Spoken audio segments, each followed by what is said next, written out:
Class 11 applied maths का mensuration के surface area and volume of solids के questions करेंगे। अ hollow sphere of internal and external radii 6 cm and 8 cm respectively is melted and recast into small cones of base radius 2 cm and height 8 cm। hollow sphere है इस तरह का, जैसे एक ring होती है, अंदर से ये खाली है, इधर से ये खाली है और इस तरह से यहाँ पे बना हुआ है। तो उसका रेडियाई, अंदर वाले का रेडियस ऑब्वियसली कम होगा, 6 सेंटीमीटर है, ये है 6 सेंटीमीटर, और इसका बाहर वाले का रेडियस है 8 सेंटीमीटर, 8 सेंटीमीटर है। इसको मेल्ट किया जाता है, इसको मेल्ट किया जाता है और इससे कोन बनाए जाते हैं। सबसे पहले तो इसको मेल्ट किया जाता है, तो इसका ये जो पार्ट है इसका वॉल्यूम हम निकालेंगे, इस पार्ट का हम वॉल्यूम निकालेंगे ताकि हमें पता चले कि मेल्ट करके हमारे पास कितना वो जो जिस भी मेटल का वो बना हुआ है वो आया है। तो हम इस पार्ट का वॉल्यूम निकालेंगे। तो वॉल्यूम निकालने के लिए एक बार मैं इसको फिर से ड्रॉ करती हूँ। सपोज ये है होलो स्फीयर। अगर मैं बाहर वाला जो सर्कल है उसका वॉल्यूम निकालूं और उसमें से अंदर वाला ये सर्कल है इसका वॉल्यूम को माइनस कर दूं, तो अपने आप मेरे पास ये वाला पार्ट आ गया जो कि मुझे चाहिए, जिसका वॉल्यूम मुझे चाहिए। तो सपोज कि अगर मैं मानूं कि let the radius of outer circle या outer sphere is capital R, जो कि है मेरा 8 सेंटीमीटर, और रेडियस ऑफ इनर जो स्फीयर है उसका है आर और वो है मेरा 6 सेंटीमीटर। तो वॉल्यूम का फॉर्मूला क्या होता है? वॉल्यूम ऑफ स्फीयर का फॉर्मूला होता है 4/3 पाई आर क्यूब होता है।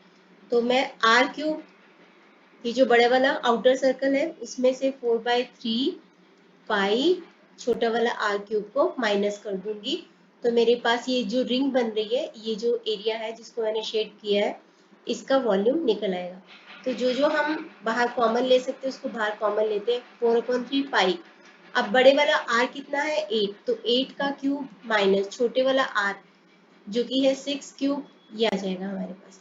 तो 4/3 पाई, 8 का क्यूब होता है 512,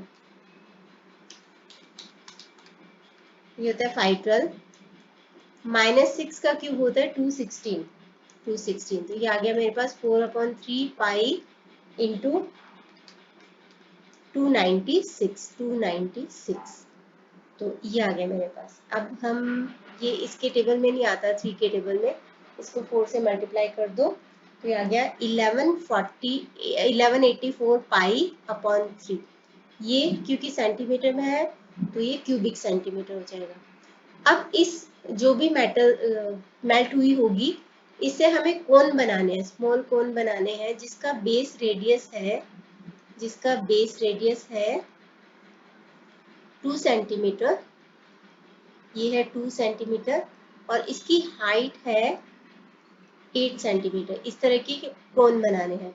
अगर मैं इस वॉल्यूम ऑफ स्फीयर के को डिवाइड कर दूं इस वॉल्यूम ऑफ कोन को, तो मुझे पता चल जाएगा कि मेरे कितने कोन बनेंगे, क्योंकि इसी को करके बनाएंगे ना।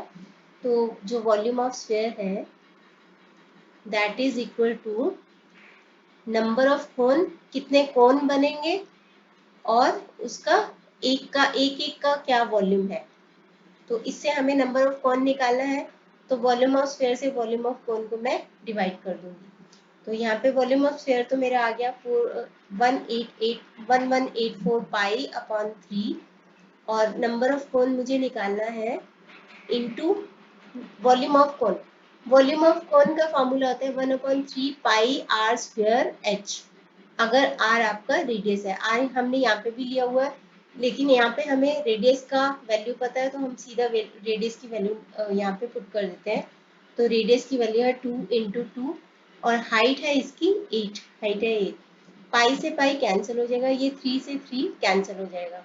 तो नंबर ऑफ कोन्स जो होगा वो that will be equal to 1184 upon ये 2 2 और 8 को नीचे ले आओ इधर, 2 2 एंड 8। तो 8 के टेबल में आई थिंक ये आता है 4 8, तो ये आ गया 64, नहीं 74, और ये आ जाएगा आपके पास 37। तो आंसर आएगा आपका 37। तो कितने कोन्स बनेंगे उससे? 37 कोन्स बनेंगे।